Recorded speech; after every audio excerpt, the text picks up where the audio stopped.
There's a moment where you're sitting with people, everyone's laughing, scrolling, reacting to something on their phones, and you're just there, not bored, not exactly uncomfortable, just slightly disconnected, like you're in the same room but not fully inside it. And for a second, you can't tell why. If you've ever noticed that feeling, if you're someone who can enjoy being around people but still feel a quiet distance at the same time, this is going to feel very familiar. Picture this. You're at home. The TV is on in the background, not for watching, just for noise. Your phone is somewhere nearby, but you're not really using it. You're sitting still, maybe thinking, maybe not. And there's this strange calm. But underneath that calm, there's movement, thoughts shifting, memories passing through. You don't react to everything instantly. You don't feel the need to respond to every message right away. You don't chase every conversation. And sometimes, people don't understand that. They think you're distant, or uninterested, or hard to read. But that's not actually what's happening.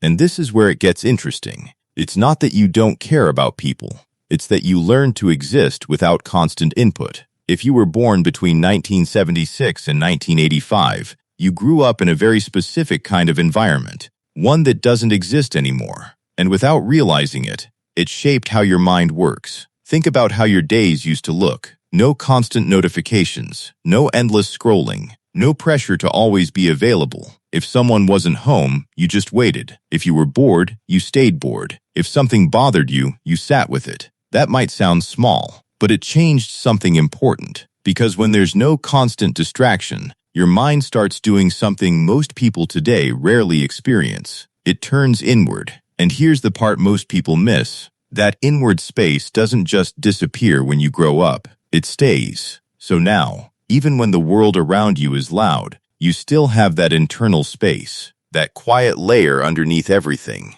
And this is where the difference begins. On the outside, you might look calm, reserved, sometimes even detached. But on the inside, there's a lot happening. You're observing, processing, reading between small signals. You notice tone changes, energy shifts, the way someone pauses before answering, the way conversations subtly change direction. But you don't always react immediately, because your default isn't reaction. It's processing first. And in today's world, that can feel out of place, because everything now is fast. Instant replies, instant opinions, instant reactions. But you're wired differently. You don't jump in right away. You step back first.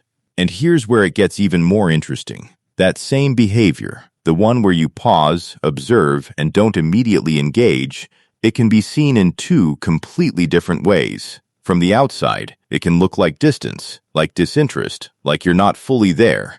But from the inside, it can feel like clarity, like control, like you're choosing what deserves your energy. Both can be true at the same time. And most people don't realize that, because they're used to constant expression. You're used to selective expression. And that difference creates friction, subtle friction, the kind you don't always talk about, but you feel it. In conversations where people expect faster responses, in moments where silence feels uncomfortable to others, but natural to you. And slowly, without noticing, you start adjusting. You reply faster than you want to.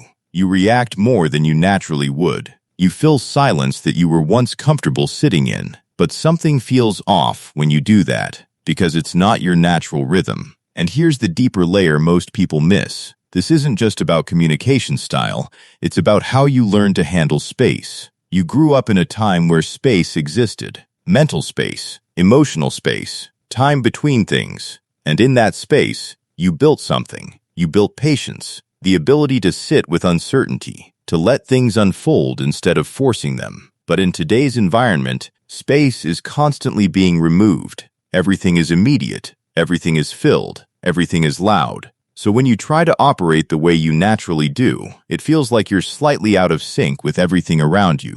Not completely, just enough to notice. And that can lead to something subtle. You start questioning yourself. Why don't I feel like reacting the way others do?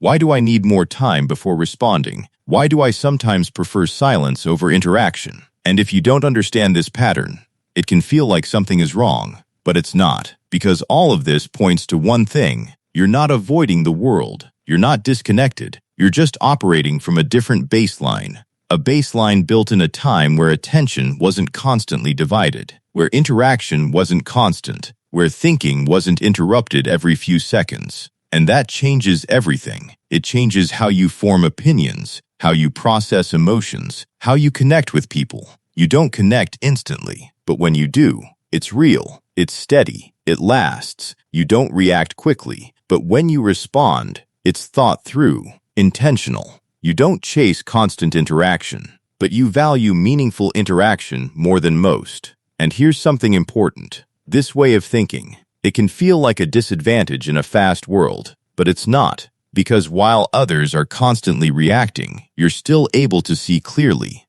You're not pulled into every emotional wave. You don't get lost in every small shift. You notice patterns, not just moments, and that gives you something most people don't realize they're missing. Perspective, the ability to step back and actually understand what's happening, not just what it looks like on the surface. But here's the tension. That same ability can also create distance, because when you see more, you don't always feel the need to engage with everything. And when you don't engage, people sometimes misread that. They think you don't care, when in reality, you're just choosing where your attention goes, quietly, without explaining it. And over time, that becomes part of who you are. You become someone who doesn't react to everything, who doesn't say everything out loud, who doesn't need constant validation from interaction. And that can feel isolating sometimes, because not everyone operates that way. But it also means something else. You're not easily influenced. You're not easily pulled. You don't shift direction based on every external signal. You move slower, but you move with intention. And once you start seeing this clearly, the confusion begins to fade. That feeling of being slightly out of place starts to make sense, not as a flaw, but as a pattern that was built quietly, over years, without you even realizing it. And the moment you recognize it, you stop trying to force yourself into a pace that was never yours. You stop over-explaining your silence. You stop rushing your responses. You stop questioning your need for space, because now you understand where it comes from. And once you see that, you start noticing something else. There are very few people who think the way you do, but when you find them, you recognize it instantly. The pauses feel natural. The conversations don't feel rushed. The silence doesn't feel awkward. And for the first time in a while, you don't feel that subtle distance anymore. You just feel understood. And once you experience that, you can't really go back to pretending you're like everyone else, because now you know. You were never meant to think the same way in the first place. If this felt familiar, there's a reason for that. And the more you start noticing these patterns, the more clearly you'll start to see them everywhere.